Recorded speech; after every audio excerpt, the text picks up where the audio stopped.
Hello friends. तो आज हम एक टॉपिक पर बात करने वाले हैं जो कि एनपीएस के रूल 10 के अंतर्गत आता है। जैसे कि आपने देखा होगा, अभी कुछ समय में आपके डिपार्टमेंट द्वारा आपको एक फॉर्म नंबर 1 दिया गया होगा, जिसको आपको फिल करके आपके अकाउंट्स ऑफिस में जमा करवाना है। ये ऑप्शन है to avail benefits in case of death. Death के केस में आप ओल्ड पेंशन स्कीम या फिर न्यू पेंशन स्कीम किसके हिसाब से एक्सरसाइज करना चाहते हैं आपके बेनिफिट्स को। और ये डेथ के साथ साथ discharge, invalidation, disability of government servant, इन सब केसेस में आता है। तो आप देख पा रहे होंगे, जो ये रूल 10 है एनपीएस इम्प्लीमेंटेशन 2021 के रूल्स के हिसाब से, उसमें दो पार्ट हैं। एक पार्ट आपको दिया हुआ है जिसमें आप डेथ ड्यूरिंग सर्विस में benefit under CCS pension rules 1972 और CCS extra ordinary pension rule 1939 के हिसाब से लेना चाहते हैं। और दूसरा बोलता है कि आप सीसीएस इम्प्लीमेंटेशन एनपीएस रूल्स 2021 के हिसाब से लेना चाहते हैं। तो आज हम यही समझेंगे कि कैसे किस किस इन दोनों जो ये दिए गए हैं आपको ऑप्शंस, इनमें किस में आपको बेनिफिट है और किस में आपको एक्सरसाइज करना चाहिए, कौन सा आपको एक्सरसाइज करना चाहिए, ये देखते हैं हम। ठीक है, तो इसमें आप सबसे पहले देखते हैं कि benefits available in case of death of central government employ covered under old pension scheme और national pension system during service. अगर सर्विस के दौरान आपकी डेथ हो जाती है तो आप ओपीएस में फ़ायदा होगा या एनपीएस के बेनिफिट्स में आपका फ़ायदा होगा। तो हम देख लेते हैं कि सबसे फर्स्ट देखते हैं कि सेंट्रल गवर्नमेंट एम्प्लॉय अगर ये ऑप्शन फॉर्म जमा नहीं करते हैं, इन केस अगर ये ऑप्शन फॉर्म नहीं जमा करते हैं और उनकी डेथ हो जाती है तो सर्विस ज्वाइन करने के शुरू के पहले 15 सालों में आपको ओल्ड पेंशन स्कीम का बेनिफिट मिलेगा। फॉर एग्जांपल हम ऐसे समझ सकते हैं कि अगर मान लीजिए आपने 1 जनवरी 2000 में आपने सर्विस को ज्वाइन किया, तो अगले 15 साल तक यानी 2015 तक आपको ओपीएस के बेनिफिट मिलेंगे, आप चाहे ये फॉर्म भरें या ना भरें। लेकिन जैसे ही 2015 पास होगा तो उसके बाद से डिफ़ॉल्ट ऑप्शन में एनपीएस ही चुना जाएगा। इसलिए इस फॉर्म को भरना ज़रूरी है, आप सर्विस में फॉर्म नंबर 1 को ज़रूर भरें। ठीक है, following benefits are available in event of death of central government employee. अगर सेंट्रल गवर्नमेंट एम्प्लॉय की डेथ हो जाती है तो उसको कौन कौन से बेनिफिट मिलते हैं? पहला, फैमिली पेंशन, या तो उसको मिलेगा सीसीएस पेंशन रूल 1972 के हिसाब से या फिर मिलेगा एनपीएस के हिसाब से, जो भी केस वो चुनेगा। दूसरा मिलता है डेथ ग्रेच्युटी। तीसरा है लीव एनकैशमेंट। फिर ये क्या है, ग्रुप इंश्योरेंस स्कीम जो होती है हमारी, उसके बेनिफिट्स।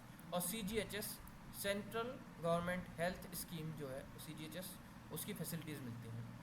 ठीक है, तो हम देखते हैं कि जो फॉर्म नंबर 1 है जो कि रूल 10 ऑफ एनपीएस रूल्स में दिया हुआ है, तो अगर हम उसको चुनते हैं, उसमें हम किसको चुने? अगर हमें चुनना है ओपीएस चुने या एनपीएस चुने, तो देखते हैं। सबसे पहले as per rule 20 of CCS 2021 rules, government has opted for benefit under OPS. Government ने बोला है कि आप ओपीएस ले लीजिए या फिर एनपीएस ले लीजिए। ठीक है, मान के चलिए अगर आप ओपीएस ले लेते हैं, अगर आप ओपीएस ओल्ड पेंशन स्कीम करते हैं फॉलो, तो आपको क्या मिलेगा? अगर आप ओल्ड पेंशन स्कीम फॉलो करते हैं तो क्या होगा कि जैसे ही आपकी डेथ होगी उसके साथ ही आपका जो एनपीएस जो अभी जमा हो रहा है सरकार के द्वारा और आपके द्वारा मिलके जो एनपीएस में पैसा जमा हो रहा है, उसमें जो गवर्नमेंट का कंट्रीब्यूशन है और उस पर इंटरेस्ट जो मिला है वो तो चला जाएगा गवर्नमेंट को, और जो बचेगा वो पीएफआरडीए जो कि एक रेगुलेटरी अथॉरिटी है, वो क्या करेगी, आपका जो बचा हुआ एनपीएस का पैसा जो भी आपके खाते में जमा हो रहा है, तो गवर्नमेंट का कंट्रीब्यूशन और इंटरेस्ट जो है वो तो चला जाएगा गवर्नमेंट के पास, और जो बचेगा उसका आपको अगर 5 लाख तक बचता है तो एंटायर 5 लाख रुपीज़ आपको डायरेक्ट मिल जाएगा। और अगर 5 लाख से ज़्यादा है तो 80% की आपकी एन्यूटी खरीदनी पड़ेगी और 20% आपको लमसम पैसा मिल जाएगा। अब ये एन्यूटी क्या है? एन्यूटी जो है वो क्या होगा कि आपका जो पैसा है उसका आपको पर मंथ के हिसाब से एक फिक्स्ड पेंशन कह सकते हैं बन जाएगी। तो ये आपके एनपीएस के साथ होगा अगर आप ओल्ड पेंशन चुनते हैं, और एनपीएस का तो ये होगा, और ओल्ड पेंशन के हिसाब से आपके लास्ट बेसिक का 50% आपको एनहेंस्ड रेट के हिसाब से फैमिली पेंशन बन जाएगी।